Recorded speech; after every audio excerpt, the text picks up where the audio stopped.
This is lesson 2, multiplying and dividing integers. When you're multiplying and dividing integers, the only thing you need to remember are the rules that I have in this box. If you're multiplying two numbers that are positive, your answer will be positive. If you're multiplying two numbers that are negative, your answer will also be positive. If you're multiplying a positive times a negative or a negative times a positive, your answer will be negative. Another way to look at the signs is that basically two negatives make a positive. So if you have an even number of negatives, your answer will always be positive.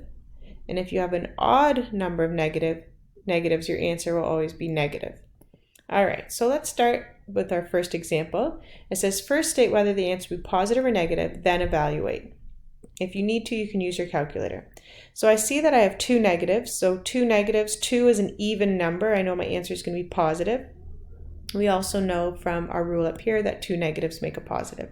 So my answer will be positive, and then you would just multiply like normal. 3 times 2 is 6. Now we don't have to put the positive sign in front. We automatically know that if there is no sign, it means a positive. Okay, for number 2, I see I have one negative. 1 is an odd number, so I know my answer will be negative. Or we can see that a negative and a positive right here tells me I have a negative answer. So my answer will be negative, and now we just multiply like normal. 2 times 4 gives me 8. Okay, let's do the next one. Now this is divide, and it's the exact same rule. So for here, I see I have a negative and a positive, and if we go to our chart, a negative and a positive is right here, and that gives me a negative answer. You can also look at it as I have one negative, which is an odd number, so again, my answer is negative, and then we do 12 divided by 4 like normal, so that's 3. Okay, in number 4, I'm doing negative 24 divided by negative 6. I have two negatives, so that makes this a positive answer, and 24 divided by 6 is 4. Right, in number 5, I'm multiplying 4 numbers. So we're going to first determine if this answer is going to be positive or negative. And we're going to do that by counting the negatives. I have 1, 2, 3 negatives. 3 is an odd number. So we learned in our note up here that if we have an odd number of negatives, right here, odd number of negatives, then our answer is going to be negative. All right, so let's go down here. We know our answer will be negative. And then you can just put this in your calculator or do it in your head. 1 times 3 times 3 times 2. So 1 times 3 is 3. 3 times 3 is 9. Times 2 is 18. Okay, let's look at the next one. Again, let's count up the negatives. I have 1, 2, 3 negatives again. 3 is an odd number. Therefore, my answer is negative. Okay, and you don't have to write what I just wrote down here. Whoops, I want to change color there.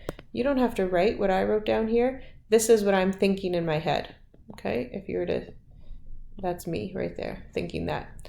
So that's what I'm thinking in my head. So I have 3 negatives, and that means my answer will be negative. Now when I go to solve this, I'm going to multiply across the top. 2 times 10 is 20, times 3 is 60. And then I have 4 on the bottom. And then 4 goes into 60 15 times, and it's a negative 15. Okay, let's try number 7.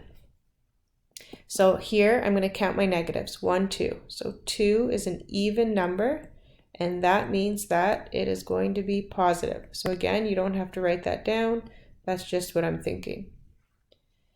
Okay, so we know it's going to be a positive answer, and now I just have to multiply my numbers. 5 times 2 is 10, times 1 is 10, times 3 is 30, so it's a positive 30.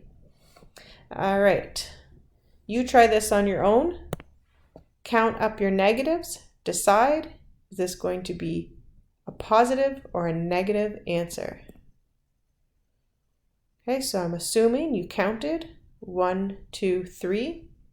You recognize that 3 is an odd number, therefore we're going to have a negative answer, right? That's what you guys were thinking. Okay, so let's go ahead. We know we're going to have a negative answer. We're going to start by multiplying across the top. 6 times 8 times 2. So 6 times 8 is 48, times 2 is 96. In the denominator, 4 times 2 is 8, and then we just have to divide. So 8 goes into 96 12 times, so that would be a negative 12. All right, let's go to the worksheet. So you're responsible for finishing this worksheet, and I have so many questions on here, too many questions almost. So this is what I want you to do. You're going to do this whole row, but every other question. Okay, so everything that I have highlighted here, that's what I want you to be responsible for. If you feel like you need extra practice, you can go ahead and do some of the other questions, but if you do the ones that I highlight, I feel like that is enough to understand. Okay, so everything that I have highlighted, you're responsible for. So let's go ahead and let's take a look at number 1.